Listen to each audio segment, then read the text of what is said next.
The S&P 500 is becoming a popular way to enter financial market. But first off, what is S&P 500? The S&P 500 is a stock market index that tracks the performance of the largest 500 US companies representing a wide range of industries. It's like an accurate thermometer for the US economy and the stock market as a whole. It gives investors broad exposure to the American financial landscape. It provides a diversified portfolio from different sectors such as technology, health, industrial, consumer affairs, and commodities, but only if they meet liquidity-based size requirements. Uber was one of the latest companies to be joined to the index. To calculate its price point, we divide all 500 stocks' total market capitalization by an ever-changing divisor, which accounts for factors such as splits or mergers. Larger companies have more influence on this figure than smaller ones, due to being capitalization weighted. So, what companies are in the S&P 500? Some of the main entities include tech giants such as Apple, Nvidia,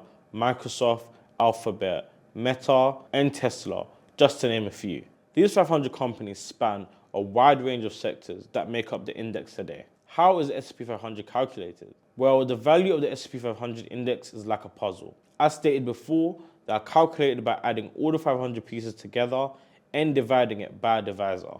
But unlike other puzzles, this one is capitalization weighted, meaning that bigger pieces have more of an impact on the overall picture than smaller ones. There are certain sectors that seem to hold much more weight in the index than others. The top 5 sectors in the index are financials, technology, healthcare, consumer discretionary, and communication services. As mentioned at the start, this is becoming a popular way of getting into the financial markets. But how do you actually do it? When it comes to investing in the S&P 500 index, you have several options. Mutual funds, ETFs, and index funds are all viable options. With one purchase, investors can gain access to all stocks within the index, either through a mutual fund or an ETF. To get in on the action, simply download the XTB app for free or start trading on XTB's website. And make sure you subscribe to XTB to learn more about trading and investing.